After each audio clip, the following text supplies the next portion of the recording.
Muy buenos días.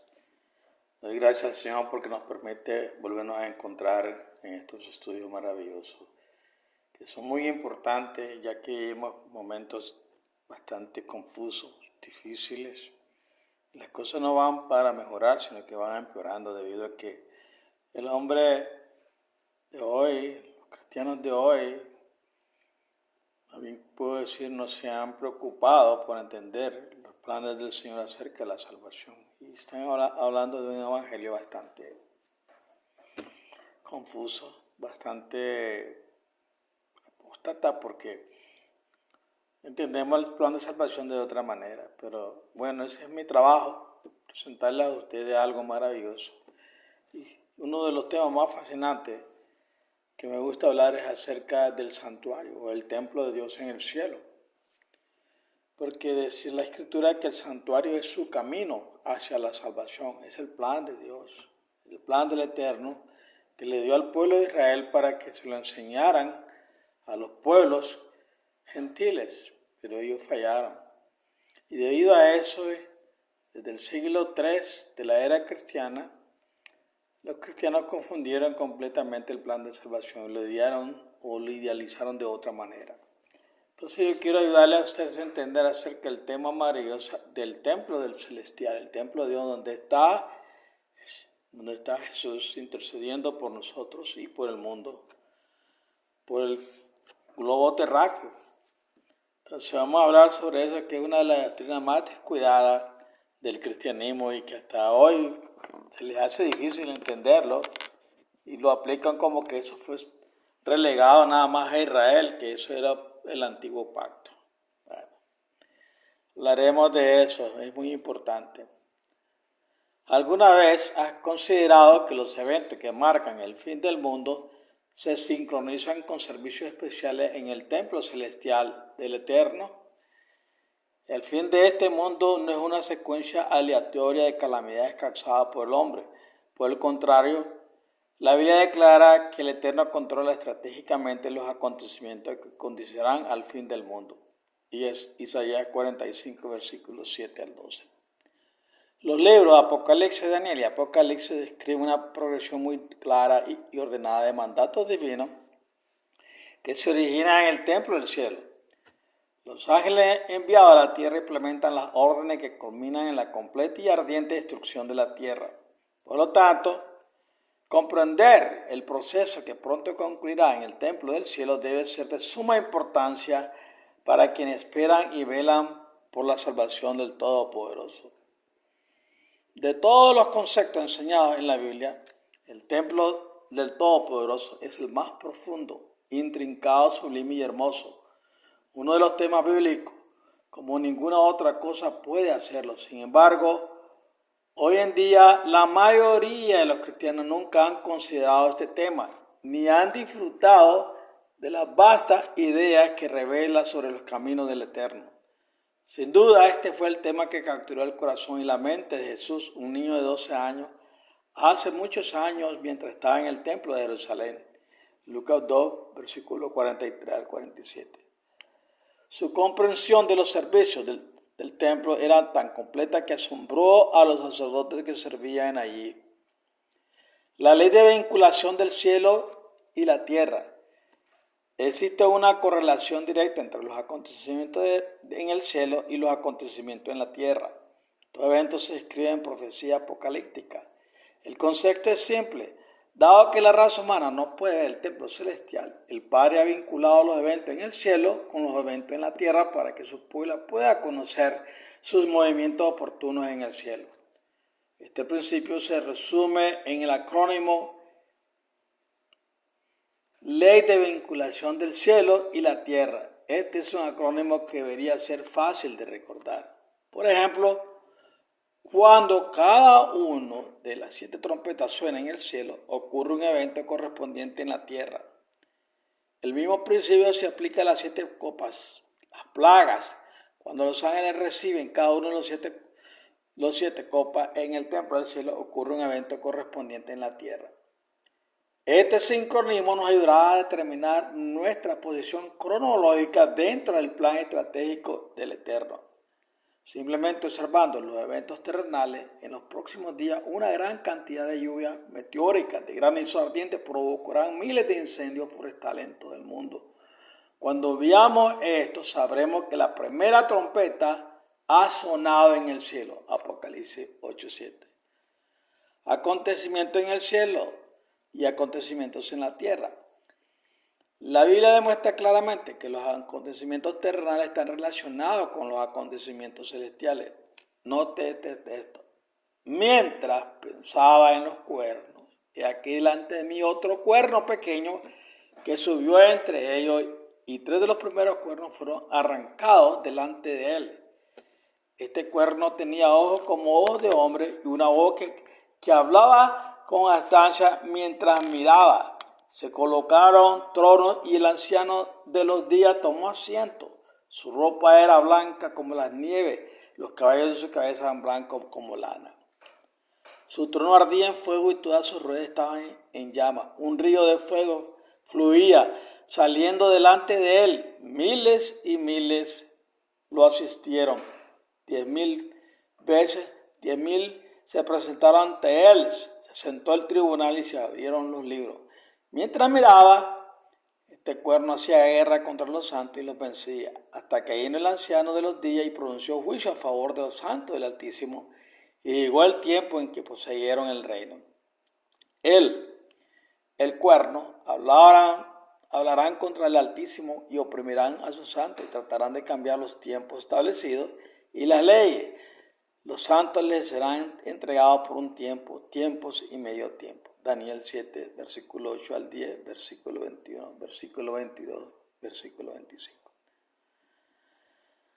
Daniel 7 describe 4 bestias que surgen del mar: un león, un oso, un leopardo y un monstruo terrible. A Daniel le dijeron: las 4 grandes bestias son 4 reinos que se levantarán de la tierra. Daniel 7, versículo 17.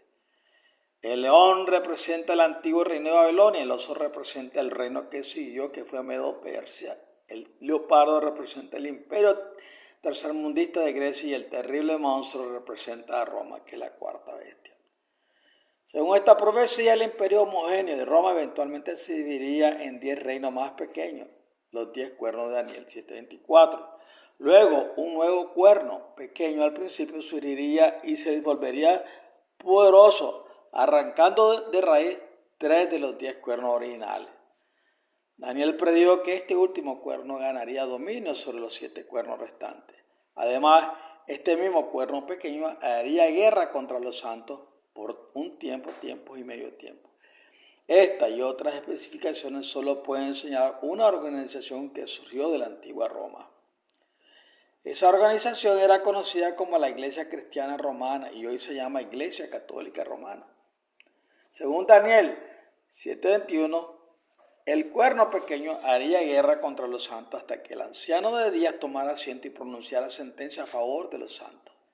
Esto significa que el anciano de los días emitió una orden de restricción, un juicio contra las acciones del cuerno pequeño en la tierra. Entonces terminó la guerra contra los santos.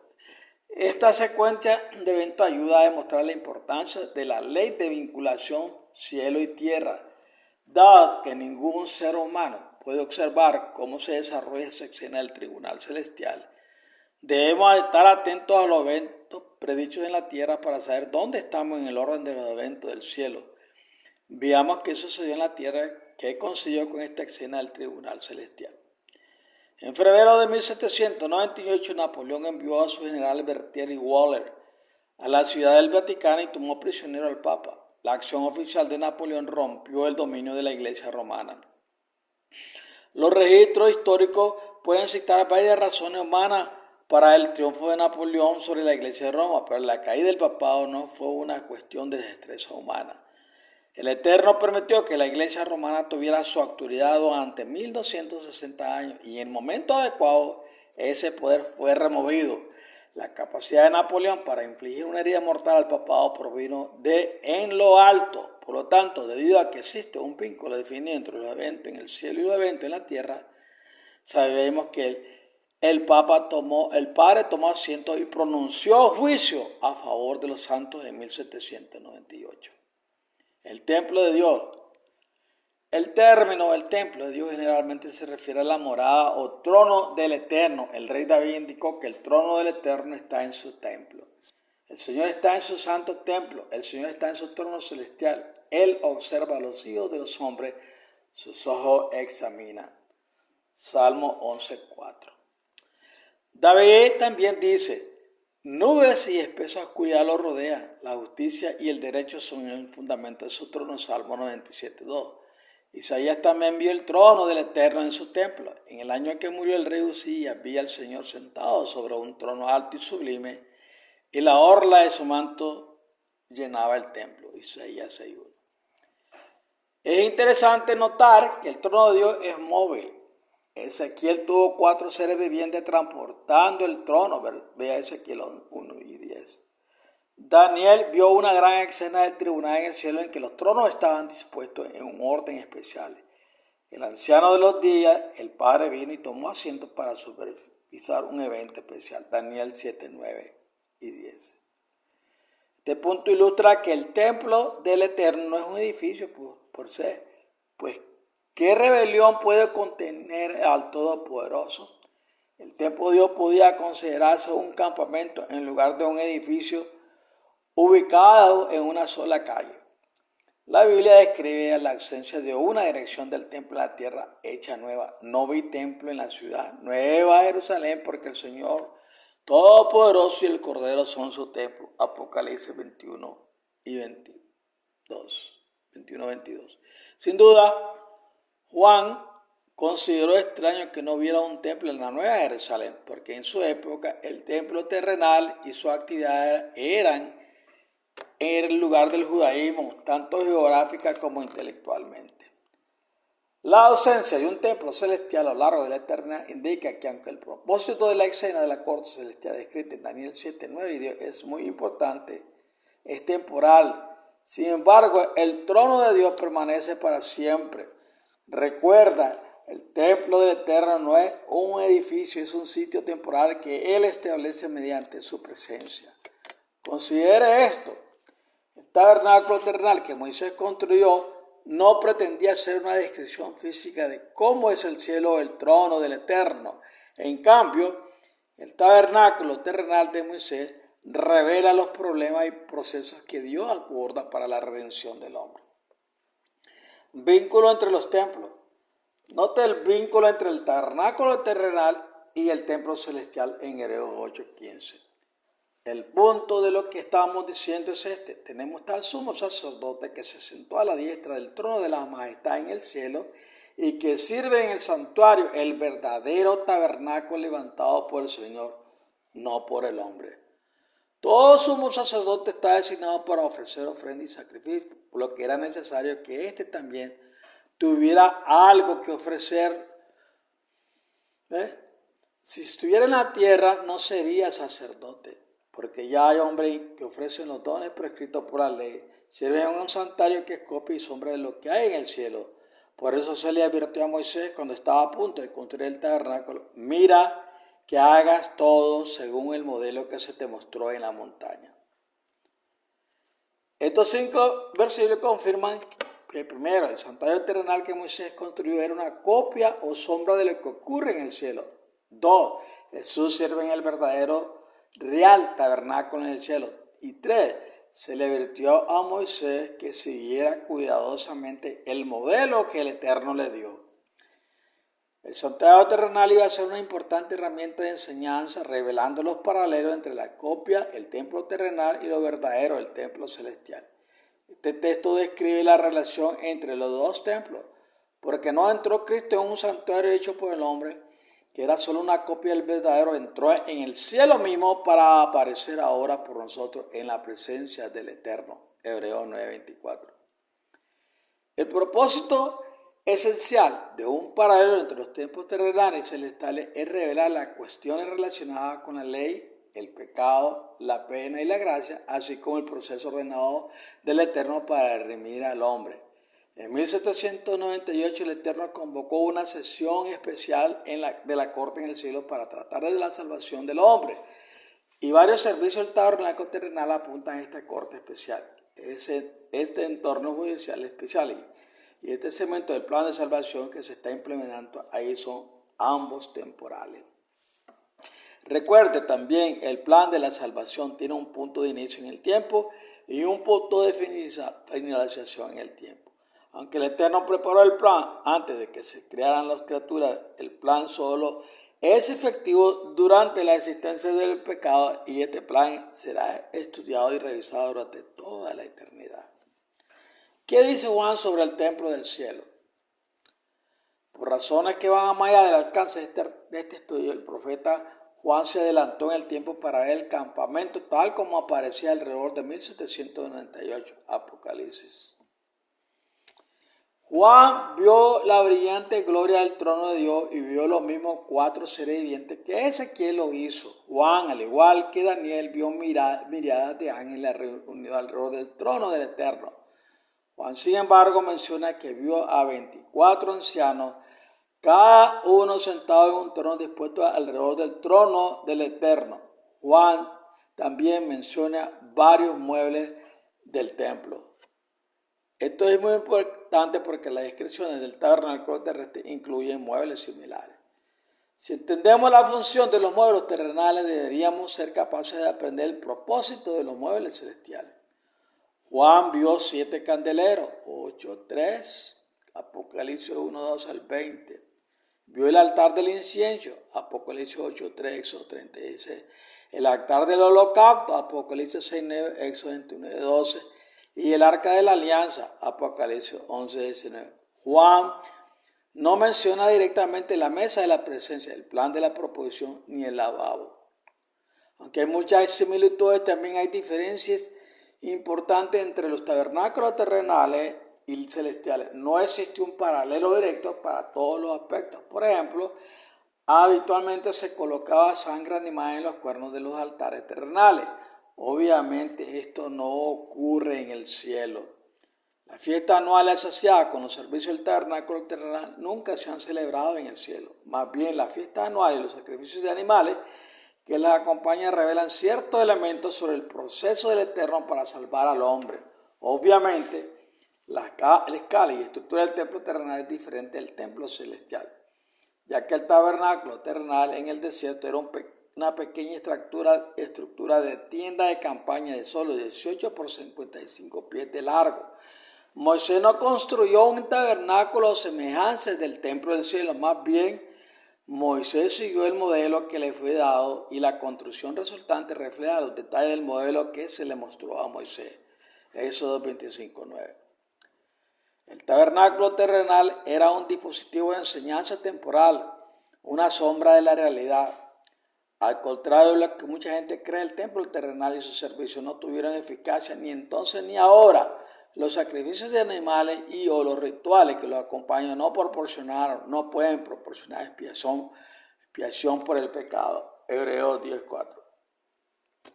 Más bien, estos servicios revelan las propiedades de la ley, el pecado, la pena, la gracia y el proceso ordenado que el Eterno sigue para restaurar al hombre.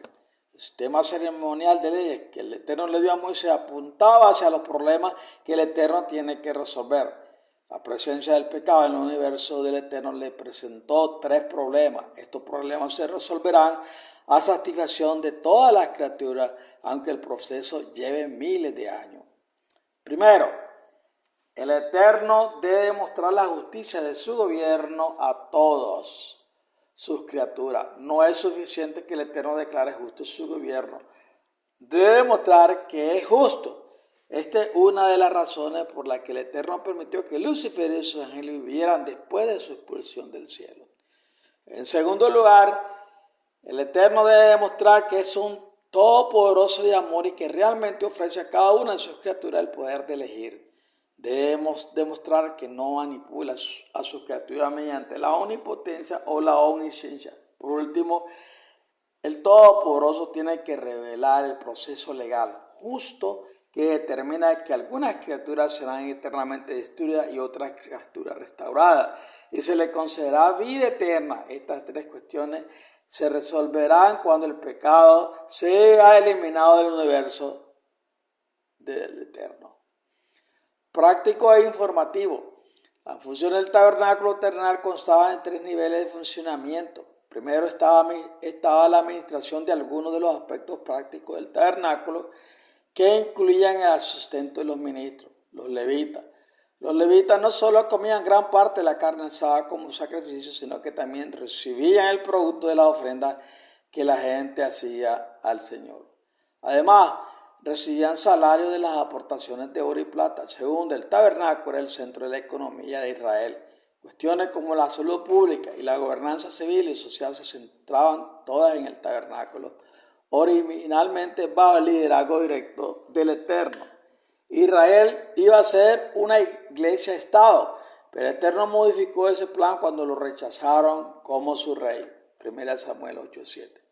Por último, la función más elevada del tabernáculo terrenal era revelar la ley divina, el pecado, la pena, la gracia y la salvación. Este tercer nivel de operación explica por qué Dios estableció un vínculo entre los templos terrenales y celestiales. Quiere que comprendamos las propiedades e incluso el precio de nuestra salvación. El tema del templo es amplio, como siempre lo son las maravillas del Señor. No es difícil captar las lecciones esenciales del tabernáculo terrenal y su servicio. Maravillosamente, el Eterno ha colocado las cuestiones básicas de la vida y la muerte justo debajo de la superficie de la Biblia. Porque el Eterno pone información tan importante debajo de la superficie, lo hace simplemente para separar a los lectores superficiales de los estudiantes de la Biblia. Existe una diferencia significativa entre la lectura de la Biblia y el estudio de la Biblia. 6.000 años de historia registrada prueban que el Eterno es muy cauteloso a la hora de revelarse. Si Él revelara demasiado a la vez, la verdad sería más de lo que podríamos soportar. Juan 16:12, Daniel 17. Si el Eterno fuera demasiado agresivo, sus seres creados los considerarían un matón cósmico. En cambio, el Eterno elige revestirse de una luz brillante e inaccesible o de una densa oscuridad. La verdad se puede obtener si una persona desea sinceramente ver la sabiduría del Eterno, Juan 16:13, y el Eterno solo revela sus maravillas a las personas que la buscan diligentemente. El Padre le dijo a Jeremías: me buscará y me encontrará cuando me busque de todo tu corazón. Jeremías 29:13. El paralelo del cielo y la tierra es necesario. Antes de examinar el contenido del tabernáculo terrenal en el camino hacia la comprensión de los procesos reales del templo celestial, hay algunos puntos que deben aclararse para que puedas comprender rápidamente por qué ciertas cosas son como son. Al estudiar este tema es importante recordar que es necesario un paralelo entre el templo celestial y el templo terrenal, por el que el pecado entró y afectó a ambos reinos. La siguiente serie de 10 declaraciones son conceptos básicos que le ayudarán a ver la perspectiva de la salvación desde el punto de vista del Todopoderoso. Cuando el Eterno creó a Lucifer, él era perfecto en todos los sentidos. Con el tiempo, Lucifer tuvo celos del arcángel Miguel, Jesús. Lucifer quería ocupar el lugar de Miguel en el trono como arcángel. Cuanto más reflexionaba Lucifer, más decidido se volvía. Para reunir seguidores, organizó un ataque muy inteligente contra el Eterno. El asalto fue tan efectivo que una tercera parte de los ángeles se rebelaron contra el Eterno. Aquí hay algunas cuestiones que Lucifer distorsionó para engañar a los ángeles. El Eterno tiene un propósito y es deliberado en todo lo que hace. Sin embargo, a veces a sus criaturas les toma varios miles de años comprender sus acciones. Entonces, durante el intervalo entre la creación y la comprensión, las criaturas del Eterno deben optar por confiar ciegamente en que las acciones del Todopoderoso son justas, no malas ni dañinas para las criaturas existentes. El Eterno es el Rey soberano de su universo. El cielo no es una democracia. El Eterno declara que es justo. El Eterno afirma que no usa sus grandes poderes de omnipresencia, estar en todas partes simultáneamente, omnipotencia, tener poder para hacer cualquier cosa, u omnisciencia, saber todo acerca de todo, para manipular a sus criaturas. El Eterno afirma que todas las criaturas tienen el poder de elegir, pueden elegir servirle o rebelarse. El Eterno afirma actuar siempre en el mejor interés de sus súbditos. Los caminos del Eterno no son los caminos de sus criaturas. Él es infinito, pero ellos son finitos. Lucifer distorsionó la verdad y tergiversó hábilmente el carácter y el gobierno del Eterno, provocando que la duda llenara los corazones de ángeles influyentes. Lucifer se aprovechó de otros ángeles en el cielo, haciéndoles preguntar que parecían no tener respuestas sólidas en ese momento. A veces los planes del Eterno requieren 7,000 años o más para comprender claramente cómo en el plan de salvación. Usando la influencia de la duda contra Miguel, Lucifer finalmente llevó a 1/3 de los ángeles a creer que él era más merecedor de la posición de arcángel que Miguel. Cuando el Padre informó a Lucifer que Miguel era miembro de la divinidad en la forma de un ángel, Lucifer y sus ángeles se rebelaron desafiantemente contra el Eterno. Esto resultó en que Lucifer y sus ángeles fueron expulsados del cielo.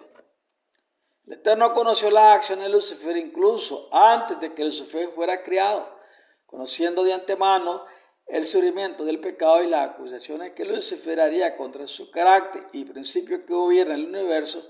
El Eterno pregrabó toda la historia del pecado antes de que Lucifer o cualquier ángel fuera creado. Escribió un libro llamado Libro de la Vida y lo selló perfectamente con 7 sellos para que ninguna criatura pudiera conocer su contenido hasta que llegara un momento futuro específico.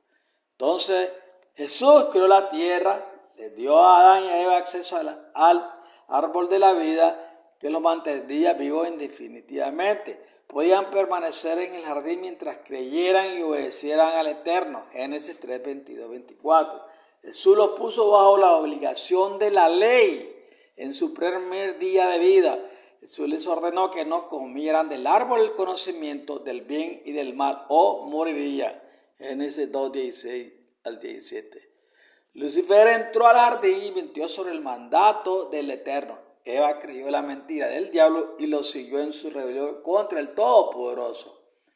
Antes de rebelarse, Adán y Eva estaban naturalmente predispuestos a vivir con rectitud, creer y obedecer al Todopoderoso. Después de pecar se volvieron propensos por naturaleza a no creer y de obedecer al Eterno. Hoy, el ser humano nace con una naturaleza pecaminosa en rebelión contra el Todopoderoso, Romanos 8:7. El mayor engaño del diablo es hacer creer a las personas que están en un estado de nacido de nuevo, cuando en realidad permanece en su estado natural de rebelión, Juan 8:39. El diablo sigue siendo el padre de la mentira, Juan 8:44. Jesús advirtió a Adán y Eva que serían ejecutados el día que comieran del fruto del árbol del conocimiento del bien y del mal. Sin embargo, la ejecución de Adán y Eva fue suspendida porque Jesús inmediatamente implementó un pacto con el Padre. Jesús aceptó ser ejecutado en su lugar. El pacto entre el Hijo y el Padre, el plan de salvación ofrece liberación de la ejecución para aquellos que ponen su fe en Cristo como su sustituto. Sin embargo, la suspensión de la ejecución de los rebeldes no es indefinida. Tendrá lugar al final del milenio de 1000 años. Apocalipsis 20:14. Dios implementó el plan de salvación para Adán y Eva y su descendencia porque su pecado no fue un desafío abierto al Eterno.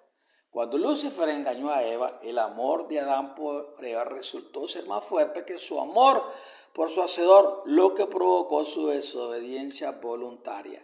La rebelión de Lucifer, por otra parte, desafió desafiantemente al Eterno y sus principios de gobierno. El plan de salvación estipula lo siguiente: la pena por el pecado es la muerte por ejecución. El resultado del pecado es la muerte por degeneración. La expiación requiere restitución. Cualquier violación de la ley es pecado.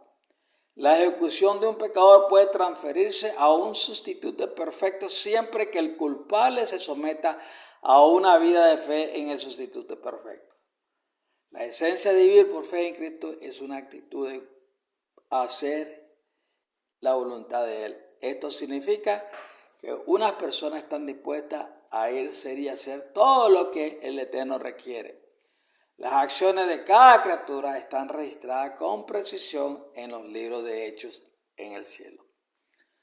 El juicio de la humanidad requiere 3 requisitos previos.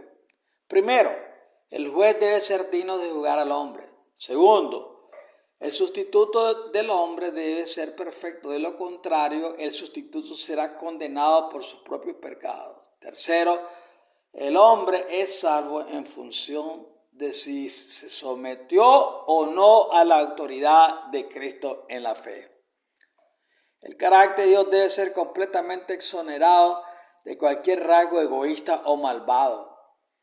Al final del milenio de 1000 años, el Eterno resucitará a los malvados por 3 razones. Primero, el Eterno revelará a cada persona rebelde por qué no puede ser salvo. Segundo, revisará el plan de salvación con cada persona y le mostrará todo lo que hizo para ayudarlos a obtener la vida eterna. En esos momentos, toda rodilla se doblará ante el Eterno, admitiendo que Él es justo y su juicio es justo. Isaías 45, 23 al 25. Por último, la ley del Eterno exige que las personas proporcionen restitución por cualquier error cometido, por cualquier pecado no confesado o no perdonado. Los santos determinarán la cantidad de justicia y de restitución requerida mientras reine con Cristo durante los 1000 años. La restitución se realizará mediante el sufrimiento por el fuego. Algunas personas malvadas desaparecerán rápidamente, mientras que otras sufrirán durante días y Lucifer y sus ángeles tal vez arderán durante años. Justo antes de que el Eterno destruyera a los malvados con fuego del cielo, Jesús abre el último sello del libro de la vida. Este acto final limpiará el santo nombre del Eterno de cualquier mala acción. Por supuesto, cuando se abra este libro, todos, incluidos Lucifer y sus ángeles, habrán admitido que el Todopoderoso es justo y su juicio es justo. El libro de la vida abierto revelará y confirmará a todos los seres creados lo que el Eterno sabía desde el principio, incluso antes de que se originara el pecado. Se confirmará la verdad sobre 3 cosas. Primero, el Eterno no usó su presencia para prevenir el pecado, por lo tanto sus criaturas tienen el poder de elegir. En segundo lugar, el Eterno usó sus poderes para manipular las decisiones de ninguna criatura. Cada criatura está en la condición eterna en la que elige estar. En tercer lugar, cada criatura, incluido Lucifer y los ángeles que lo siguieron, acepta voluntariamente que no hay maldad en el Todopoderoso. Después de que los malvados sean destruidos, este conocimiento evitará que todas las criaturas vivientes vuelvan a dudar de la pureza del corazón del Todopoderoso a través de todo este proceso. El Eterno ha demostrado que Él no destruye a los que se rebelan simplemente porque se rebelaron contra Él. En cambio, ha mostrado el horrendo resultado del pecado. El pecado debe ser destruido. La aniquilación completa del pecado y de los pecadores es el único camino a través de los interminables corredores de la vida eterna que asegura un universo feliz, santo y armonioso. El concepto del templo del Eterno es un tema amplio y esto es cierto porque hay muchas cosas involucradas con el problema del pecado. Todos los caminos del Eterno, su gobierno, su carácter, su juicio han sido examinados a causa del pecado. El problema del pecado comenzó en el cielo, no en la tierra. Por lo tanto, el concepto del templo de Dios incluye una serie de cuestiones que conciernen tanto al cielo como a la tierra. Por eso, debe haber un paralelo terrenal celestial. Muchos cristianos hoy piensan que el plan de salvación es un tema unidimensional en términos de su propia salvación. Hay mucho más en juego en el plan de salvación de que los seres humanos reciban la vida eterna. De hecho, nunca deja de sorprenderme que el Eterno incluso incluyera a seres humanos en el plan. Función terrenal. El templo terrenal constaba de 7 elementos: el arca de la alianza, la mesa de la presencia, los panes de la proposición, el altar del incienso, el altar del holocausto, el candelero, la fuente y el edificio del tabernáculo en sí. El Eterno diseñó deliberadamente cada objeto terrenal y se lo dio a Moisés como modelo. La función de cada elemento proporciona detalles que contribuyen al objetivo general de enseñanza del templo. Por ejemplo, las manchas de sangre en los cuernos de los altares y el velo entre el lugar santo y el lugar santísimo muestran cómo el Eterno transfiere la culpa del pecado del pecador al templo. La muerte del Cordero Inocente demuestra el precio de la gracia. El calendario religioso de 7 meses confirma que el Eterno tiene un proceso lineal que avanza hacia la eliminación total y a la terminación del pecado. Recuerde, el propósito de enseñanza de los servicios del tabernáculo revela la ley, el pecado, la pena, la gracia y el proceso ordenado que el Eterno sigue para redimir al hombre pecador. Examinemos cada elemento del templo terrenal y su paralelo celestial relacionado. 2 altares. La presencia de 2 altares, el altar del holocausto y el altar de incienso, indica que al Eterno le preocupan 2 tipos de pecado, individual y corporativo. Esto demuestra que el Eterno considera la naturaleza del pecado y las circunstancias de los pecadores de diferentes maneras. La matanza deliberada de animales en sacrificio confirma que existe una pena ineludible para el pecado, la muerte por ejecución. Los sacerdotes colocaban la sangre de los animales sacrificados en los cuernos de un altar para indicar que la culpa del pecado no es perdonada ni olvidada hasta un momento futuro en el que el registro del pecado sea limpiado. El Eterno proporcionó una manera para que los pecadores fueran liberados de su culpa, pero no hizo ninguna provisión para perdonar el pecado en sí. Al contrario de lo que cree la mayoría de los cristianos, el pecado no se puede perdonar. Si bien el pecado no puede ser perdonado, los pecadores sí pueden ser perdonados. A primera vista, esta afirmación parece contradictoria. La muerte de Jesús como sustituto perfecto del hombre prueba que el pecado no puede ser perdonado. El pecado es la transgresión de la ley del Todopoderoso. 1 Juan 3:4. La pena por el pecado y la muerte por ejecución y la ignorancia de la ley del Eterno no significa inocencia. Sin embargo, si una persona ignora el pecado, el Eterno no aplica la culpa por el pecado al pecador, a menos hasta que el pecador esté debidamente informado. Levítico 4, 1 Timoteo 1:3, Santiago 4:17. Pero una vez que se comete un pecado, se ha violado toda la ley. Santiago 2:10. El acto pecaminoso que causa la violación no se puede recordar y es un asunto de registro. La exigencia implacable de la ley es una vez pecador, pecador para siempre. La criatura del Todopoderoso no pueden eludir la ley moral del Eterno. Los efectos de la ley ocurren ya sea que tengamos conocimiento o ignorancia del delito. Por esto la Biblia dice, asegúrate de que tu pecado te alcanzará. Números 32, 23. Pero el Eterno ha provisto una manera para que la culpa del pecado sea transferida lejos del pecador arrepentido. Jesucristo y su muerte pagaron la pena del pecador. El resultado final es que ya no estamos bajo condenación. Desde esta perspectiva, muchas referencias bíblicas hablan de pecados perdonados. La implicación, sin embargo, es que los pecadores son perdonados. La distinción entre perdón de los pecadores y transferencia del pecado es muy importante. Este concepto explica de manera única por qué Cristo tuvo que morir para que los pecadores pudieran salvarse. A medida que este estudio continúe, demostraré cómo se enseñó este proceso a través del templo terrenal. La ofrenda por el pecado. El Eterno estableció una serie de reglas en el templo terrenal que determinaban qué ofrenda era apropiada para cada pecado. Diferentes delitos requerían diferentes métodos de expiación o restitución. Cada especificación ayuda a comprender la manera ordenada que el Eterno sigue al tratar el problema del pecado. Debido a que existen tipos y variaciones de ofrenda y sacrificio, los siguientes ejemplos demuestran un proceso típico.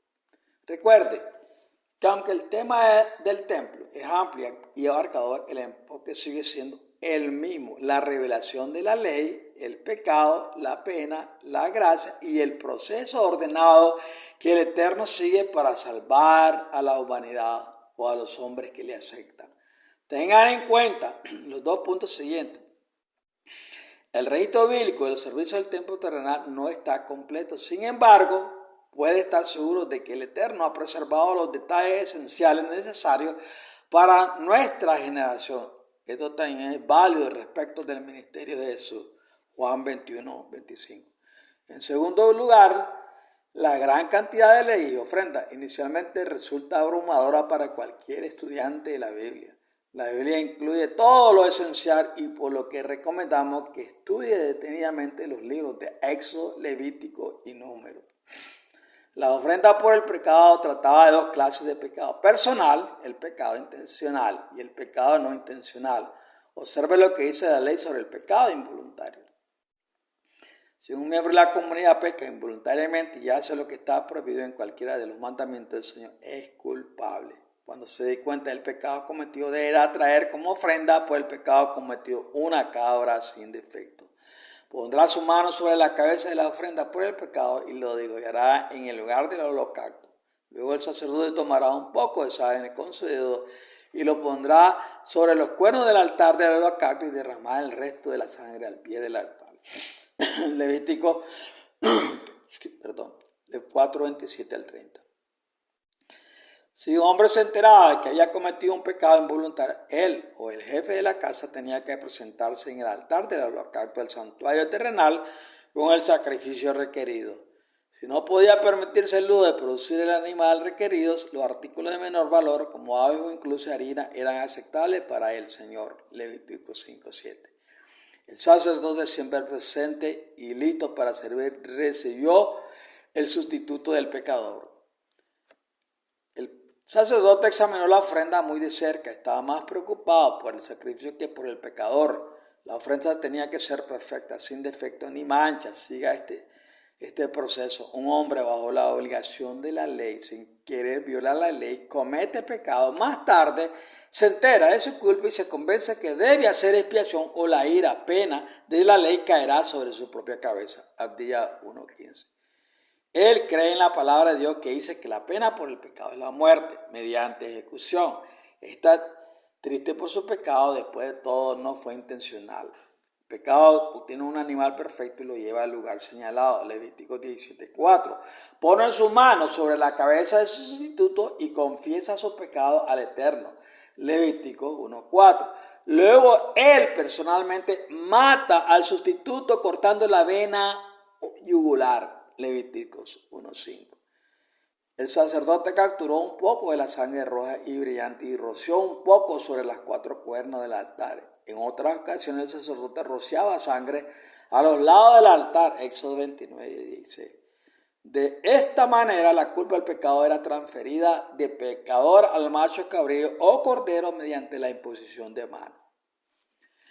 La sangre en los cuernos es un registro carmesí de su pecado. Observe que se han cumplido las exigencias de la ley. La muerte se produjo mediante ejecución. Un sustituto perfecto cumplió la demanda. El registro de su pecado permanece en el altar. Aunque el pecador no puede escapar de la obligación de la ley, por el momento está libre de su condenación. Levítico 3:16, Deuteronomio 12:17. Pero este no fue el paso final para resolver el problema del pecado. Ahora que el altar del holocausto estaba contaminado por el registro del pecado, la sangre que había manchado sus cuernos, el templo mismo se encontraba en un estado de profanación. Para resolver esto, el Eterno designó un día especial para limpiar el templo llamado el Día de la Expiación. El proceso de expiación por un pecado intencionado es ligeramente diferente. Antes de que un individuo pudiera obtener expiación, el tabernáculo tenía que hacer restitución a la víctima. Mateo 5:24. Note lo que dice la ley.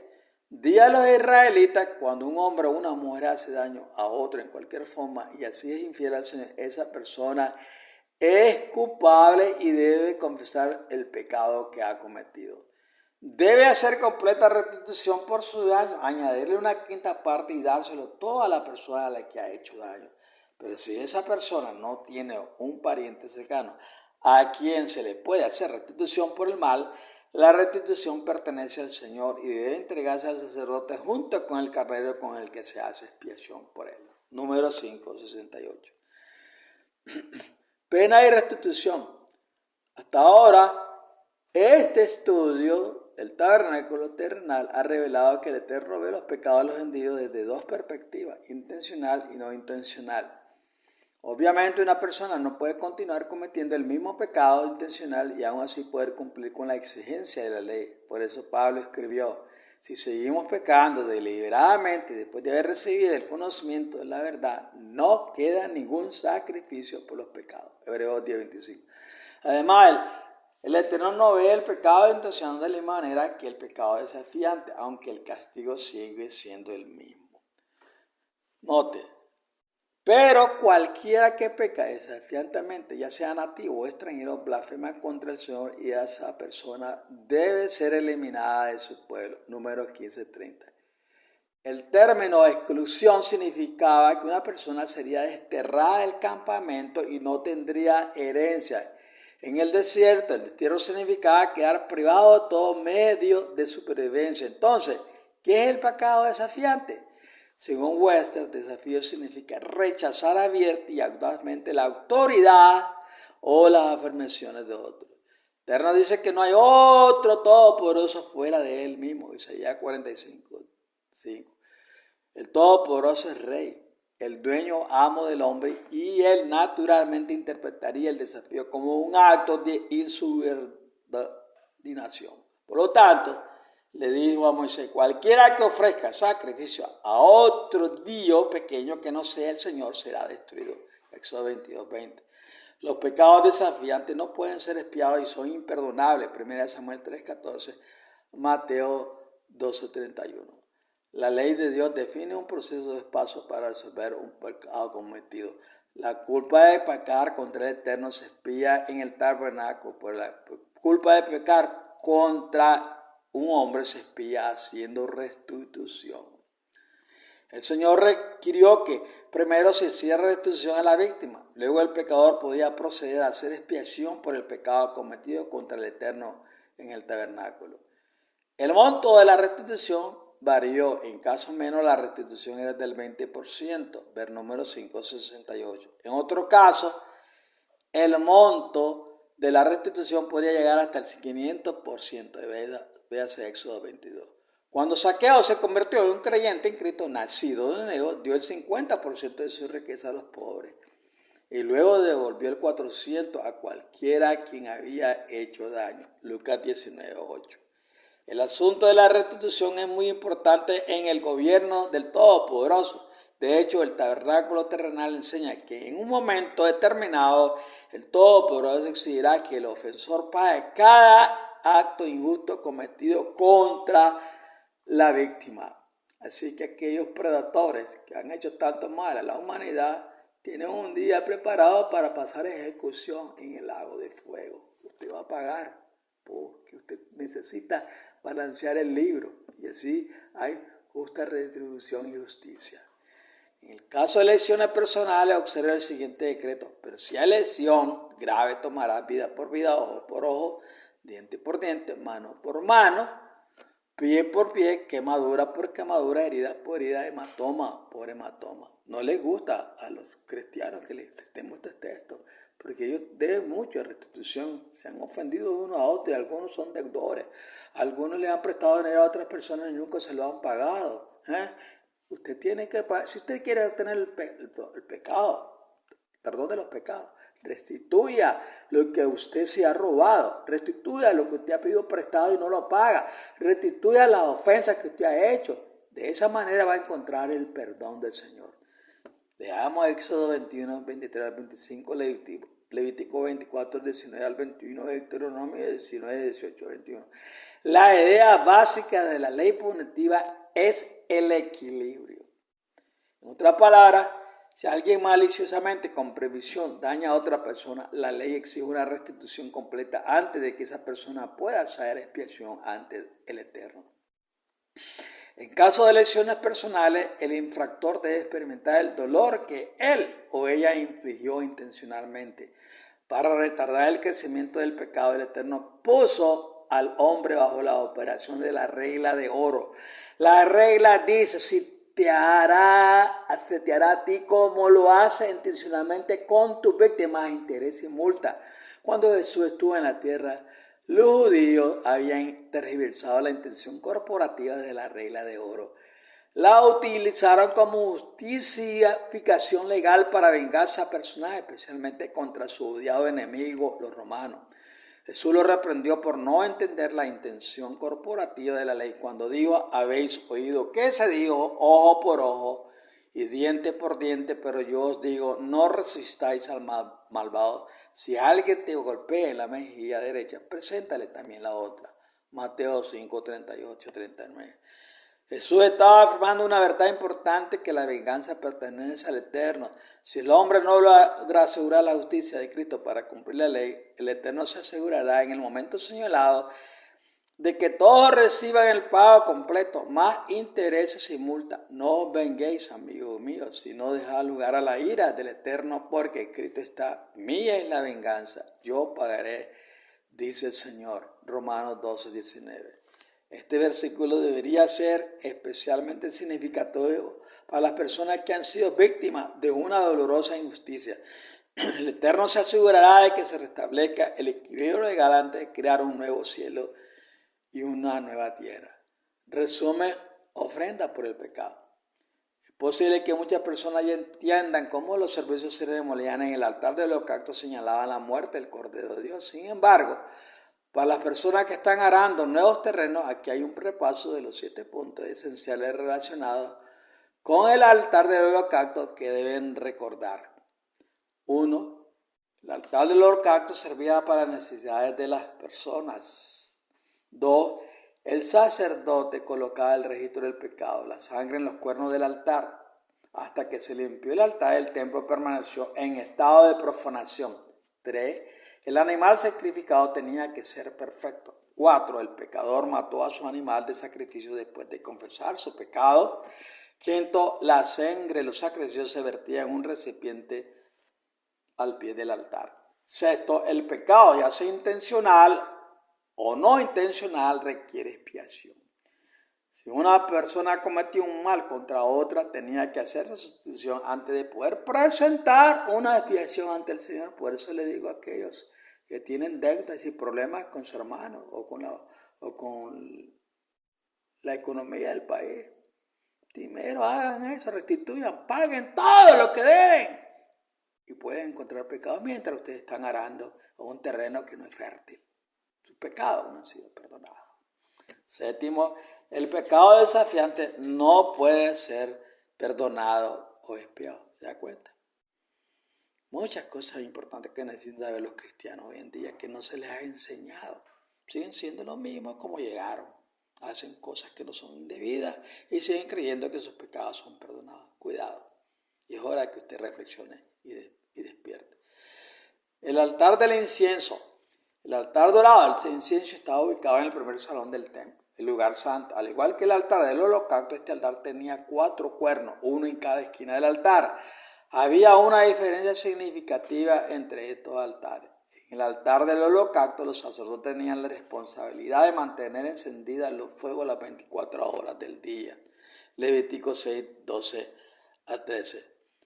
En el altar del incienso, el Eterno mismo encendía y sostuvo el fuego para que nunca se apagara. Este entendimiento se alcanza al considerar los 2 puntos siguientes. Los 2 hijos de Aarón usaron descuidadamente fuego extraño o hecho por el hombre en el lugar santo, Levítico 10, 13. Y la Biblia nunca dice que los sacerdotes mantuvieron el fuego en este altar. Por la tarde y por la mañana los sacerdotes quemaban una forma especial de incienso en el altar del incienso. Los israelitas podían oler el aroma de ese incienso, dependiendo del viento, en todo el campamento, hasta 6 millas de distancia, Éxodo 37 y 8. Al igual que el altar del holocausto, el altar del incienso se llama, según su propósito, la quema del incienso.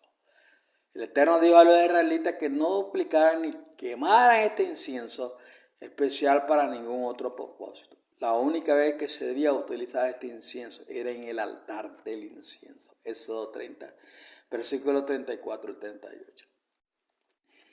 Los servicios en este altar representaban un nivel diferente de expiación del altar de bronce del holocausto ubicado en el patio. Este altar era especial en el sentido de que estaba reservado para servicios de sacrificio corporativo.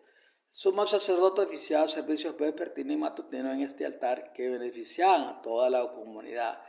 Sin embargo, Hubo una excepción. Si el sumo sacerdote pecaba, su expiación tenía que ser presentada en el altar del incienso, ya que su pecado era considerado una ofensa mucho más grave al Eterno que los pecados de personas que no estaban cerca al el Todopoderoso. Levítico 4:37. Dios exigía al sumo sacerdote un nivel de corresponsabilidad más alto que el de la gente común.